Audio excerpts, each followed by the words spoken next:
بسم اللہ الرحمن الرحیم الحمد للہ نحمده ونستعینه ونستغفره ونعوذ باللہ من شرور انفسنا ومن سیئات اعمالنا من يهده الله فلا مضل له ومن يضلله فلا هادي له ونشهد ان لا اله الا الله وحده لا شريك له ونشهد ان سيدنا ومولانا محمدا عبده ورسوله صلی اللہ علیہ وعلى آلہ واصحابہ وبارک وسلم تسلیما کثیرا کثیرا اما بعد فاعوذ باللہ من الشیطان الرجیم بسم اللہ الرحمن الرحیم یا ایہا الذین آمنوا اذکروا نعمت اللہ علیکم اذ ہم قوم ان یبسطوا الیکم ایدیہم فکف ایدیہم عنکم واتقوا اللہ وعلى الله فليتوكل المؤمنون ولقد أخذ الله ميثاق بني إسرائيل وبعثنا منهم 12 نقيبا وقال الله إني معكم لئن أقمتم الصلاة وآتيتم الزكاة وآمنتم برسلي وعزرتموهم وأقرضتم الله قرضا حسنا لأكفرن عنكم سيئاتكم ولأدخلنكم جنات تجري من تحتها الأنهار فمن كفر بعد ذلك منكم فقد ضل سواء السبيل آمنت بالله صدق الله مولانا العظيم وصدق رسوله النبي الكريم ونحن على ذلك لمن الشاهدين والشاكرين والحمد لله رب العالمين قابل احترام بزرگوں اور عزیز دوستوں اور میری معزز ماں بہنوں، سورہ مائدہ کی آیت نمبر 11 اور 12 پڑھی گئی ہے۔ پہلی آیت کا ترجمہ دیکھتے ہیں۔ اے ایمان والو، یاد کرو اللہ کا احسان تم پر، جبکہ ایک قوم نے قصد کیا، ارادہ کیا یہ کہ چلاویں اپنے ہاتھ تمہاری طرف، بڑھائیں اپنے ہاتھ تمہاری طرف، بس اللہ تبارک و تعالیٰ نے ان کے ہاتھ کو تم سے روک دیا، اور اللہ سے ڈرو اور اللہ ہی پر ایمان والوں کو بھروسہ کرنا چاہیے۔ تو یہ آیت کا ترجمہ ہوا۔ پیچھے آیت نمبر 7 جو گزری وہ شروع ہوتی تھی وَاذْكُرُوا نِعْمَةَ اللَّهِ عَلَيْكُمْ وَمِيثَاقَهُ الَّذِي وَاثَقَكُمْ بِهِ سے، اس کا ترجمہ یاد کرو اللہ کا احسان تم پر اور اس کا وہ عہد جو اس نے تم سے لیا۔ اس سلسلے میں 3 احتمالات عرض کیے گئے تھے۔ وہ عہد یا تو عہد ازلی جسے ہم عہد الستو کہتے ہیں، وَإِذْ أَخَذَ رَبُّكَ مِنْ بَنِي آدَمَ مِنْ ظُهُورِهِمْ ذُرِّيَّتَهُمْ وَأَشْهَدَهُمْ عَلَىٰ أَنفُسِهِمْ إِلَىٰ آخِرِهِ، یا بیعت عقبہ ثانیہ جس میں نبی کریم صلی اللہ علیہ وسلم نے 12 نقیب اور چودھری کو اپنے لوگوں کی نگرانی کے لیے مقرر فرمایا تھا، اور تیسرا بیعت رضوان، حضرت عثمان رضی اللہ تعالیٰ عنہ کو مکۃ المکرمہ حدیبیہ کے موقع پر مذاکرات کے لیے بھیجا تھا، اور یہ افواہ پھیل گئی تھی کہ حضرت عثمان رضی اللہ تعالیٰ عنہ شہید کر دیے گئے ہیں، تو آپ نے شجرہ کے نیچے بیعت لی، جس کا تذکرہ لقد رضی اللہ عن المؤمنین اذ یبایعونک تحت الشجرۃ میں ہے، سورہ فتح میں۔ تو یہ عہد میثاق، اس کا لب لباب اور خلاصہ کیا ہے؟ اطاعت خداوندی اور اطاعت رسول، یعنی اللہ رسول کی اطاعت اور احکام شرعیہ کی پابندی، احکام شرعیہ کا پاس لحاظ رکھنا، یہ عہد کا لب لباب اور خلاصہ ہے۔ تو گویا یہ عہد اللہ تبارک و تعالیٰ کی جانب سے بہت بڑا انعام ہے، بہت بڑا احسان ہے۔ اس کے بعد والی آیت میں اس عہد کی کچھ دفعات کو بیان کیا، اور اس میں خصوصی طور پر معاملات کے تعلق سے ایک حکم کو بیان فرمایا، اور وہ یہ ہے کہ عدل و انصاف کا دامن ہاتھ سے چھوٹنے نہ پائے۔ مطلب یہ ہے کہ اگر دشمن تمہارے قابو میں آ جائے، اس وقت بھی تم صاحب اقتدار ہو، تمہارے ہاتھ میں قوت ہے، قدرت ہے، طاقت ہے، لشکر ہے، سب کچھ ہے، لیکن اس وقت بھی وہ لوگ جنہوں نے تمہارے مغلوب ہونے کے وقت برا سلوک کیا تھا، ان کے ساتھ بھی عدل و انصاف سے برتنا۔ یہ نہیں کہ وہ پچھلے زمانے میں تمہارے دشمن رہے ہیں تو اب کوئی معاملہ آیا، اس معاملے میں وہ حق پر ہے، انصاف پر ہے، لیکن چونکہ وہ تمہارے دشمن رہے ہیں اور تمہیں کو ایذا پہنچائی ہے تو اس کا بدلہ اس طرح لو، انتقامی جذبہ ابھرنے آئے آپ کے دل کے اندر، اور آپ عدل اور انصاف کے خلاف فیصلہ کرو۔ تو کہا کہ یہ نہیں ہونا چاہیے۔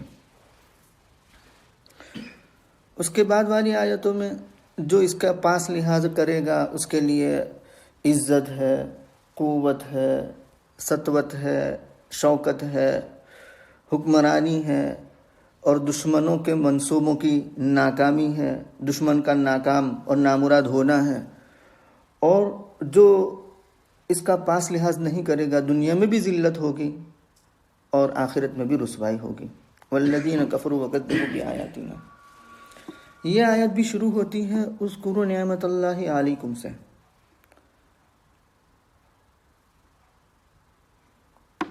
اس آیت کے بہت سارے اسباب نزول بیان کیے گئے ہیں۔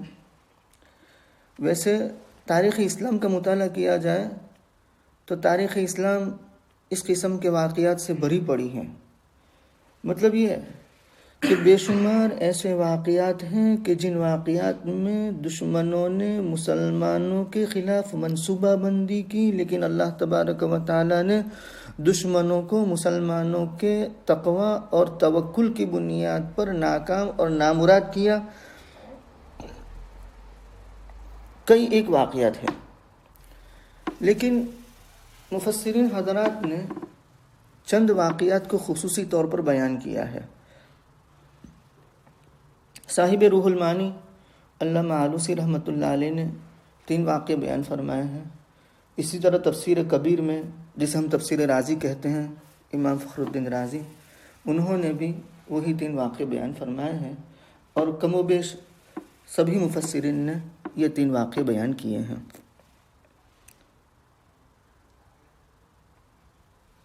اس میں سے پہلا واقعہ یہ ہے جس کو حضرت جابر رضی اللہ تعالیٰ عنہ نے بیان فرمایا، مسلم شریف کی روایت ہے۔ اس میں یوں آتا ہے کہ ایک مرتبہ نبی کریم صلی اللہ علیہ وسلم اپنے صحابہ کو لے کر کے مقام عصفان پر پہنچے جنگ کی تیاری کے لیے۔ وہاں ظہر کا وقت ہو گیا تو آپ نے تمام صحابہ کو لے کر کے ظہر کی نماز ادا کی۔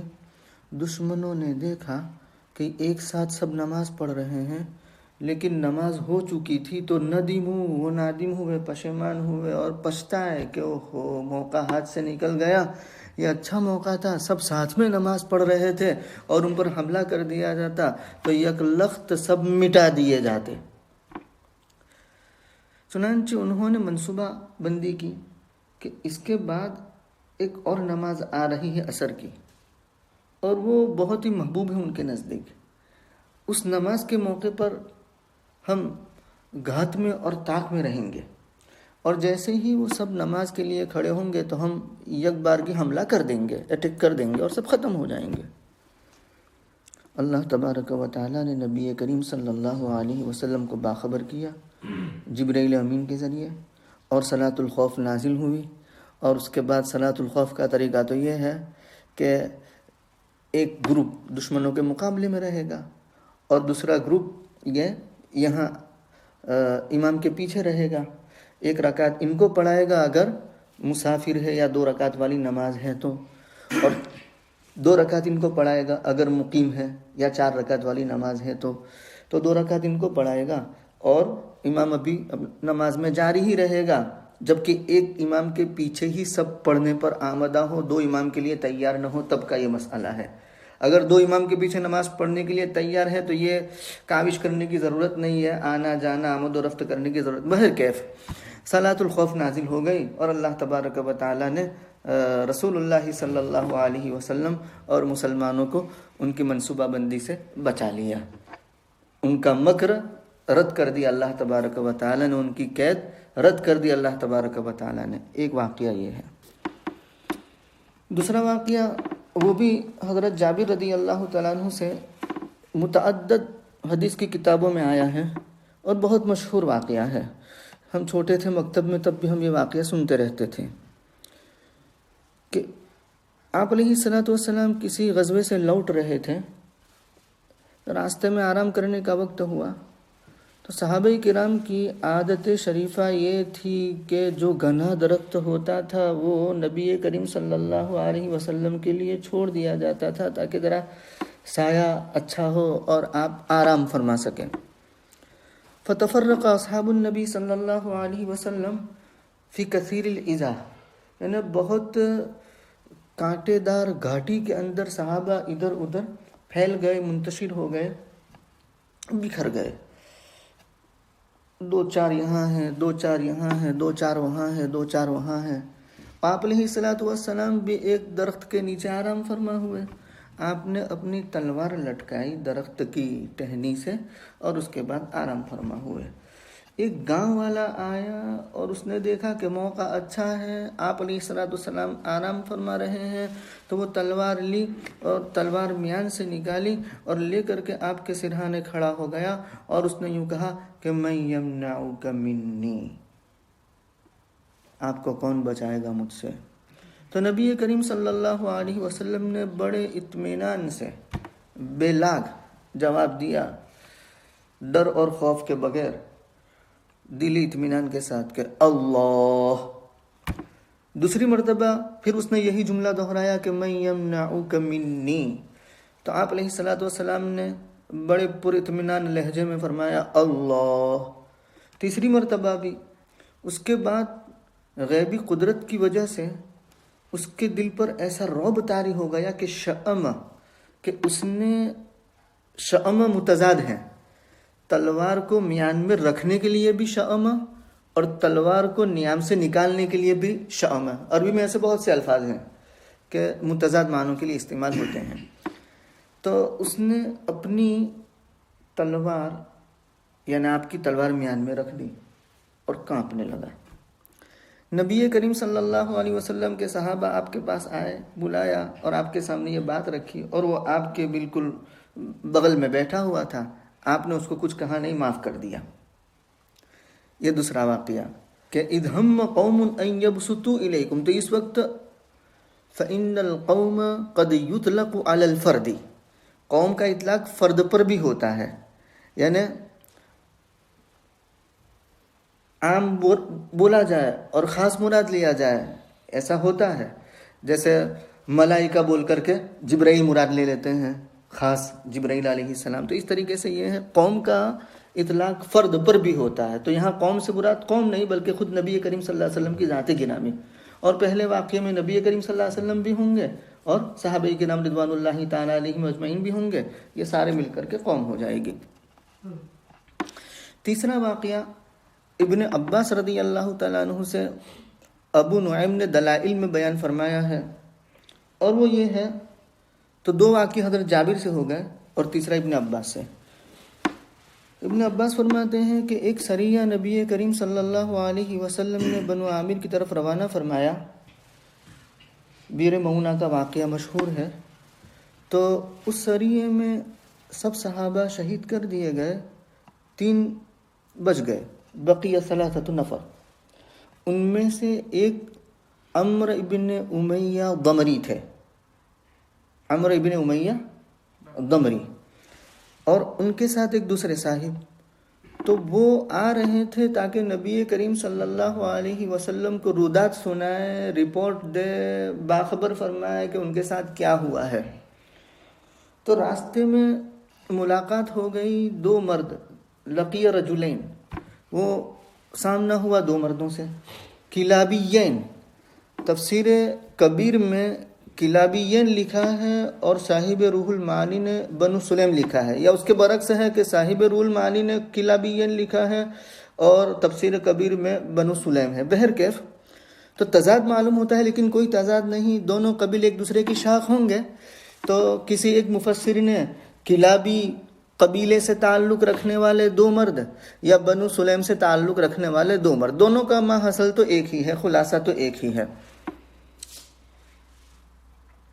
ان کے پاس نبی کریم صلی اللہ علیہ وسلم کا امان تھا۔ امان کا مطلب یہ کہ اپنی جان کی امان پائے ہوئے تھے، ان کو کوئی قتل نہ کرے، ان کو کوئی چھیڑے نہ، ان سے کوئی تعرض نہ کرے۔ یہ عمرو ابن امیہ دمری نے نہ آؤ دیکھا نہ تاؤ دیکھا، اور وہ دونوں کو قتل کر دیا دشمن سمجھ کر کے، اور یہ ان کو معلوم نہیں تھا کہ ان کے پاس امان ہے۔ پھر دیکھا کہ ان کے پاس تو امان ہے، نبی کریم صلی اللہ علیہ وسلم کی جانب سے حفاظتی لیٹر ہے، سیکیورٹی کا لیٹر ہے کہ ان کی جان امان میں رہے گی۔ چنانچہ نبی کریم صلی اللہ علیہ وسلم کے پاس آئے اور یہ واقعہ عرض کیا۔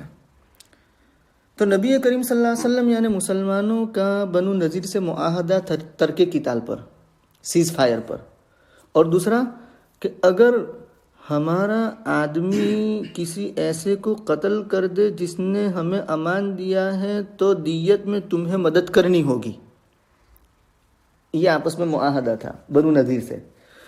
چنانچہ رسول اللہ صلی اللہ علیہ وسلم، حضرت ابو بکر صدیق رضی اللہ تعالیٰ عنہ، حضرت عمر رضی اللہ تعالیٰ عنہ، حضرت علی رضی اللہ تعالیٰ عنہ، یہ تینوں کو لے کر کے بنو نذیر کے پاس گئے۔ یہ یہودیوں کا قبیلہ ہے۔ تو بنو نذیر کے پاس جب گئے اور ان کے سامنے یہ بات رکھی کہ ایسا ایسا ہوا ہے اور ہمارا آپس میں معاہدہ ہے کہ ہم آپس میں قتال نہ کریں گے اور تمہیں دیت میں ہماری مدد کرنی ہوگی، ہم تمہاری دیت میں مدد کریں گے، تو ہم تم سے دو مرد جو ہم سے قتل ہو گئے اس سلسلے میں دیت کی مدد کا مطالبہ کرنے کے لیے آئے ہیں۔ تو یہود نے کہا کہ ٹھیک ہے، آپ بیٹھیں، ذرا کھانا پانی ہو جائے، آپ کی ذرا مہمان نوازی ہو، خاطر مدارات ہو۔ چنانچہ آپ کو بٹھایا گیا اور کہا کہ ہنڈیاں چڑھ رہی ہے، فکر نہ کریں۔ اب پیچھے دروازے کے پیچھے یہود گئے اور آپس میں مشورہ کیا، تعامروا، اور مشورہ یہ کیا کہ اوپر دیوار سے ایک چٹان گرا دی جائے، نبی کریم صلی اللہ علیہ وسلم پر خاتمہ ہو جائے ان کا۔ یہ منصوبہ بندی کی، یہ پلان کیا۔ اللہ جسے رکھے اسے کون چکھے۔ اللہ تبارک و تعالیٰ نے جبرائیل امین کے ذریعہ حضرت رسول اللہ صلی اللہ علیہ وسلم کو باخبر کیا، اسی وقت آپ تینوں حضرات کو لے کر کے روانہ ہو گئے۔ تو اس واقعے کی طرف اشارہ ہے۔ اذ ہم قوم، یعنی یہود نے ارادہ کیا تھا کہ تم پر اپنے ہاتھ چلاوے، فکف ایدیہم عنکم، اللہ تبارک و تعالیٰ نے ان کے ہاتھ کو تم سے روک دیا۔ یہ تین واقعے خصوصی طور پر مفسرین نے بیان فرمائے ہیں، ان میں کوئی تضاد نہیں، ان میں سے ہر واقعہ اس آیت کا سبب نزول ہو سکتا ہے، اور مفسرین کے یہاں یہ تفسیری اصول ہے کہ ان نزول السبب یجوز تعددہ، یعنی اس بات میں کوئی خفا نہیں ہے، یہ بات پوشیدہ نہیں ہے کہ کسی آیت کے نزول کا سبب ایک سے زائد بھی ہو سکتے ہیں، یعنی آیت ایک سے زائد واقعات کے لیے بھی نازل ہو سکتی ہے۔ بہرکیف آیت کے آخر میں اللہ تبارک و تعالیٰ نے فرمایا واتقوا اللہ، یہ احسان تھا، اس لیے کہا کہ یاد کرو اللہ کا احسان تم پر۔ یہ کافر تو تم پر اپنا ہاتھ چلانے لگے تھے، لیکن ان کی منصوبہ بندی کو روک دیا۔ رد کیدہم الی نحرہم، اللہ تبارک و تعالیٰ نے ان کی قید کو ان کے سینوں میں لوٹا دیا۔ واتقوا اللہ وعلی اللہ فلیتوکل المؤمنون، دو باتیں بیان فرمائی، تقوی اور توکل۔ کیوں کہ یہ دو وصف ایسے ہیں جو معین امتثال ہیں. مطلب یہ کہ تقوی اور توکل ایسے دو وصف ہیں، ایسی دو صفتیں ہیں جو انسان کو کرنے والے کاموں پر آمادہ کرتے ہیں اور رکنے والے کاموں سے روکتے ہیں. اس لیے ان دو وصفوں کو بیان کیا. اور ساتھ ہی ان دو وصف بیان کرنے کے پیچھے حکمت بھی یہ ہے کہ یہ صرف یعنی اللہ تبارک و تعالیٰ کی جانب سے مدد، اللہ تبارک و تعالیٰ کی جانب سے عزت، اللہ تبارک و تعالیٰ کی جانب سے قوت، سطوت، غلبہ، شوکت، یہ صرف نبی کے ساتھ خاص نہیں ہے، یہ نبی کے زمانے کے صحابہ مسلمانوں کے ساتھ خاص نہیں ہے، بلکہ جس کے اندر بھی تقوی ہوگا اور توکل ہوگا تو تقوی اور توکل کی بنیاد پر رہتی دنیا تک اللہ تبارک و تعالیٰ ان کی اسی طرح مدد کریں گے جیسے نبی کریم صلی اللہ علیہ وسلم اور صحابہ کرام رضوان اللہ تعالیٰ علیہم اجمعین کی تھی. اس لیے اخیر میں اللہ تبارک و تعالیٰ نے فرمایا واتقوا اللہ وعلی اللہ فلیتوکل المؤمنون. یہ مدد، یہ نصرت صرف ان کے ساتھ خاص نہیں، جو بھی ان دو وصفوں کے ساتھ اپنے آپ کو متصف کرے گا اس کے ساتھ یہ مدد ہوگی، یہ نصرت ہوگی، یہ عزت ہوگی اور دنیا کے اندر سرخروئی ہوگی اور آخرت میں بھی سرخروئی ہوگی.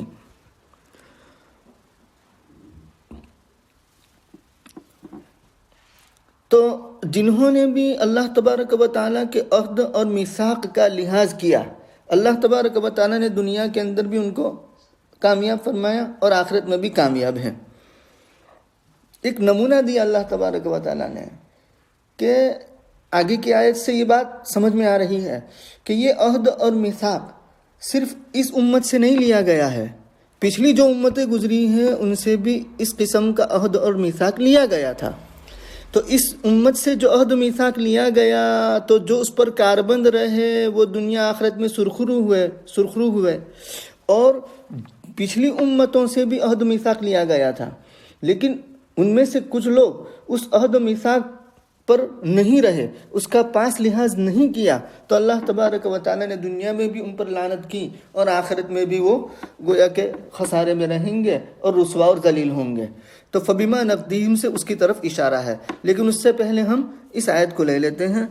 البتہ تحقیق کہ اللہ تبارک و تعالیٰ نے بنی اسرائیل سے عہد میثاق لیا، جیسے اس امت سے لیا ایسے ہی بنی اسرائیل سے بھی لیا تھا.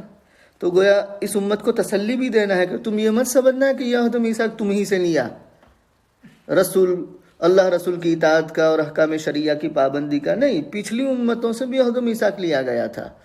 جو اس عہد و میثاق پر رہیں گے اللہ کی نصرت ان کے ساتھ ہوگی اور جو نہیں رہیں گے اللہ کی نصرت ان کے ساتھ نہیں ہوگی. تو وَلَقَدْ أَخَذَ اللَّهُ مِيثَاقَ بَنِي إِسْرَائِيلَ، بنی اسرائیل سے عہد و میثاق لیا. اس کی دفعات کیا ہے وہ عہد و میثاق کی، تو وہ دفعات آگے آ رہی ہیں. وَبَعَثْنَا مِنْهُمُ 12 نَقِيبًا، اور ہم نے ان میں سے 12 سرداروں کو بھیجا.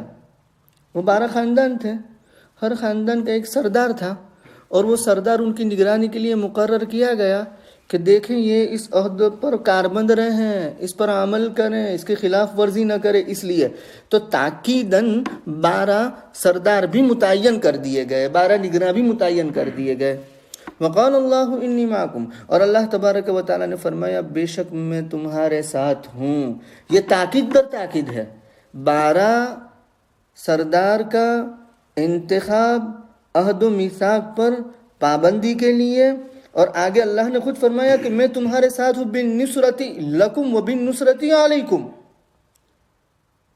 تمہاری مدد اگر عہد و میثاق کا پاس لحاظ کیا تو، اور تمہارے خلاف مدد اگر عہد و میثاق کا پاس لحاظ نہیں کیا تو انی معکم یہ بھی گویا کہ تاکید در تاکید ہے تاکہ لوگ عہد و میثاق کا پاس لحاظ رکھیں اور اس پر جمے رہیں. آگے اس عہد و میثاق کی دفعات کو بیان کیا جا رہا ہے. لئن اقمتم الصلاۃ، اگر تم نماز قائم کرو گے اور زکوٰۃ ادا کرو گے. معلوم ہوا کہ جیسے اس امت میں صلاۃ اور زکوٰۃ ہے، پچھلی امتوں میں بھی صلاۃ اور زکوٰۃ رہی. یہ الگ بات ہے کہ طریقہ کار اور کیفیت الگ رہی ہوں، وہ الگ بات ہے. وآتیتم الزکوٰۃ، تو نمبر 1 دفعہ اقامت صلاۃ، نمبر 2 دفعہ ایتاء زکوٰۃ، نمبر 3 آمنتم برسولی، اور تم میرے رسولوں پر یقین لاؤ گے، ایمان لاؤ گے. ظاہر بات ہے ایمان تو کلیدی اور بنیادی چیز ہے، اس کو پہلے بیان کیا جانا چاہیے تھا، لیکن اس سے پہلے اقامت صلاۃ اور ایتاء زکوٰۃ کو بیان کیا۔ اس کی وجہ یہ ہے کہ اس وقت بالفعل اسی پر عمل کرنا تھا، کہ اشارہ دے دیا کہ بنی اسرائیل میں مختلف انبیاء آتے رہیں گے، تو ابھی تو آئے نہیں ہیں، جب آئیں گے تب ایمان لانا ہوگا، اور جب آئیں گے تب اس عہد کی پاسداری ہوگی۔ اس وجہ سے آمنتم برسولی کو بعد میں بیان کیا گیا ہے۔ وَعَزَّرْتُمُوهُمْ، اور تم ان کی مدد کرنا، ان کی تائید کرنا۔ وَأَقْرَضْتُمُ اللَّهَ قَرْضًا حَسَنًا، یہ چوتھی دفعہ ہے، اور تم اللہ کو قرض دو، اچھا قرض۔ قرض حسنہ کسے کہتے ہیں؟ جو خلوص اور للہیت کے ساتھ دیا جائے، ریاکاری، نام نمود، شہرت نہ ہو، اور کوئی دنیاوی غرض وابستہ نہ ہو، نمبر 1۔ اور دوسری بات یہ کہ لن تنالوا البر حتى تنفقوا مما تحبون کا مصداق ہو، یعنی اپنی چیزوں میں سے بہترین چیز اللہ کے نام پر قربان کی جائے۔ یہ نہیں کہ سڑی ہوئی اب فرنیچر پھینکنے میں جا رہا ہے تو مسجد میں الماری دے دی، امام صاحب کے گھر الماری بھیج دی، ٹوٹی پھوٹی باہر پھینکنا، چلو امام صاحب کو ایسا گرا پڑا ہے کہ تمہارا ٹوٹا پھوٹا سامان لیتا رہے گا۔ کسی کا یہاں میت ہو گئی تو امام صاحب کے یہاں گھر بھیج دیا، کیا امام کو یہی سمجھ لیا ہے کہ میت کا کسی موت کا کھانا کھلا دو اس کو؟ بہرکیف طول پکڑ جائے گا دوسرا مضمون۔ تو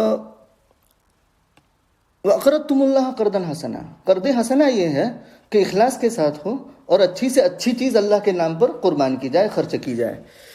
لَأُكَفِّرَنَّ عَنْكُمْ سَيِّئَاتِكُمْ، ضرور میں تم سے تمہاری برائیوں کو مٹا دوں گا۔ یہ اجر اور صلہ ہے ان دفعات پر کاربند رہے تو، عہد و میثاق کو بجا لائے تو۔